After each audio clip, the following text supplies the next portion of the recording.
The African National Congress in eThekwini begins its regional elective conference today. Former eThekwini Mayor Zandile Gumede and current municipal speaker Thabani Nyawose are contesting the position of chairperson. However, the two are being backed by factions, with some party members claiming their allegiance and loyalty to Gumede and others backing Nyawose. Nyawose says authorities have a responsibility to revive the ANC to avoid branch members losing hope in the governing party. To be in a campaign for 3 years is very hectic and exhausting. But we have to be strong psychologically so that our message that we communicated when we put together this campaign, we are consistent. So that branches continue to believe in our message, continue to believe in us. And we are humbled that for 3 years we've been together with them, supporting us. And today we are starting our conference, hoping that it will be smooth and it will be peaceful as well. We decided that after Newzroom conference, when we come back to our region, all of us, because we went to a conference divided, we said we have a responsibility to unite our branches as the eThekwini region. Because there are lessons that we learned in Newzroom. Going there to be divided, we were a little bit embarrassed as a province, but we took upon ourselves as branches from eThekwini to lead the project of renewal, the rebuilding and the unity of the ANC. Hence you see, even to date, we have been very consistent in talking about peace, forgiveness, reconciliation, renewal, rebuilding and unity of the ANC. Nyawose expressed his confidence that ANC members will unite among themselves post-conference. Yes, I'm confident because soon after election, led by the NEC and the PC of the ANC, there were sessions where branches of the ANC reflect on our poor performance in the last election. Now we know where are the problems. Now we know where to start to fix those problems. I'm confident that after this conference, we are going to reconnect with our lost base and the ANC support will grow. Next election, definitely the ANC will win. We start by emphasizing on issues of unity. Well, the ANC in KwaZulu-Natal, their spokesperson Thabani Nyawose, has dismissed assertions that former eThekwini Mayor Zandile Gumede is leading the nominations for the position of chairperson. Gumede is currently facing corruption charges. Let us correct one that at this stage there is no candidate who can claim to have a majority support of the nominations. Why? Because the elections agent is still going to open the nominations. That we'll know tomorrow midday. Only then we'll know that you've got so many support nominated from the branches. As an ANC member, she has not been suspended. So she has every right of ANC member to contest for any position at this stage. But let us not jump the gun that automatically, if she is nominated, she is going to win. That's a presupposition. We don't work like that in the ANC. If you have observed the processes of the ANC in the region, in the province and in the country, we are clear on the renewal of the organization.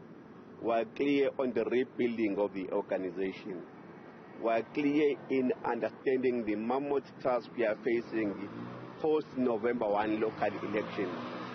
We are clear on what kind of ANC you want to project moving forward. There is a process I'm saying the outcome of the delegates tomorrow will affirm. And we continue to preview developments. Ziyanda Ngcobo, senior politics reporter for Newzroom Afrika, is standing by with the very latest. So is this what renewal looks like, Ziyanda?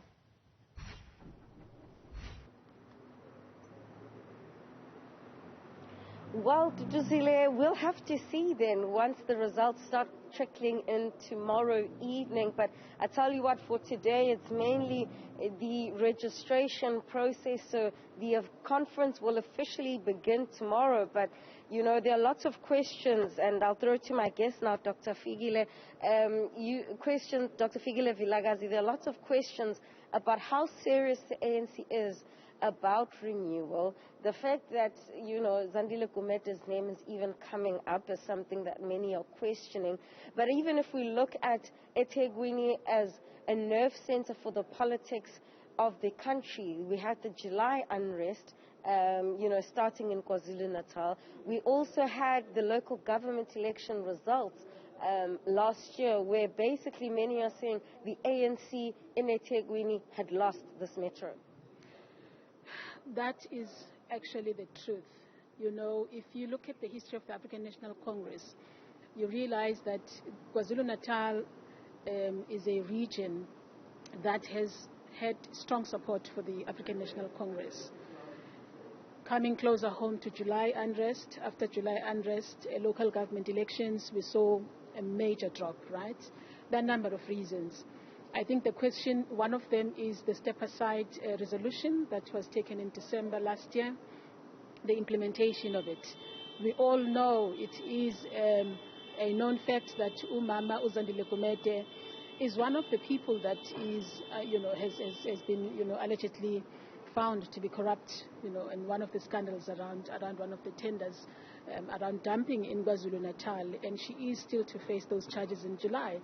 And the fact that the African National Congress is giving green light for her to stand for political office is something that is a risky stance for the African National Congress, because it weakens the position of the party even further.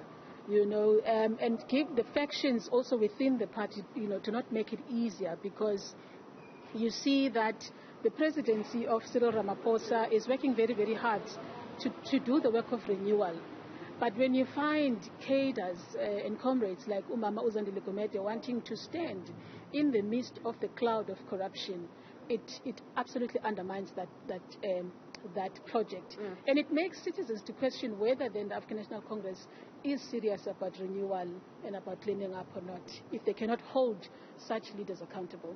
Dr. Vilakazi, I've spoken to the spokesperson of the ANC in this province as well as the provincial secretary, and there seems to be a sense that there may have been a gap in the step-aside guidelines insofar as being very specific about them being able to stand for conference. So yes, you've stepped aside, but you're not suspended as a member. In terms of how this guideline was communicated, to branches, because we saw something similar in Mpumalanga just last week with Mandla Msibi. Do you think that this argument holds weight, even when you consider the argument that former President Thabo Mbeki brings to say the real genesis of the party's problems also lies with the quality of the membership of the organization? So is it the issue of the guidelines themselves, or the quality of the membership actually not either wanting to or not understanding the purpose of the step-aside guidelines? I think first, to answer the question of the gap in the policy, there is definitely a gap in the step-aside policy, because it is really not clear whether somebody has to step aside once they are found to have committed an act of corruption, or they have to step aside only once they are charged by a court of law. And it seems, as the resolution stands now, you can really expect someone to step aside once they have been charged by a court of law, like it is the case with Umama Ubatabile Dlamini, for instance, So that gap exists, and that gap is problematic, because members of the Red faction in particular, are utilizing that, or some of the members who are found to be guilty, or not necessarily guilty, but at least have committed corruption, are utilizing that gap. Coming to branches and coming to whether it is an issue of branches that the ANC is experiencing or is experiencing, my reading of it is that, you see, even these elective conferences are going to be really bogged down by factional politics more than policy debates. That is my take, right? Because factional policies seem to be stronger. So what is happening is that even if some of the branches are really trying hard to contribute towards the renewal project of the African National Congress, there's always going to be that faction that says, we are going to pull that person down if they win, or they want to clean up, and so on. So there's always that, even during elections, you see, if someone wins a particular position within the African National Congress, there have been murders. People have been killed, We know the situation in Rwanda just recently. So there is that to say, some of the branches become intentional then to say if somebody is seen to be coming in favor of the majority of the party, and those who are against them are going to pull them down. So in this particular instance, we are talking about the factions between RED and the factions of Cyril Ramaphosa. You know, they are playing a game of pulling each other down, and that infiltrates branches. And I think it's going to affect the December conference as well. And the outcomes, KwaZulu-Natal, as indicated earlier, has been a strong branch that supports the ANC. So the outcomes of these elective conferences will mirror what then happens to national leadership. And I think I'm speaking under correction here. We'll see how things go tomorrow. My suspicion is that I don't think that KwaZulu-Natal still has got that kind of support within the ANC, or push, or power even. The tide is changing.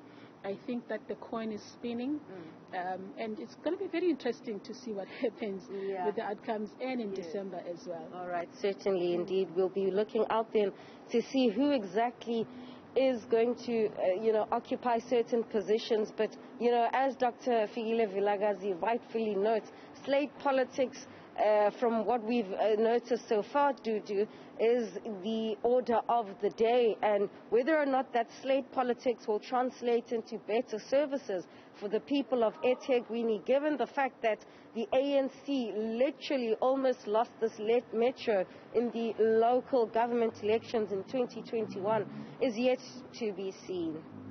Ziyanda Ngcobo in KwaZulu-Natal for us. Thank you very much for that update.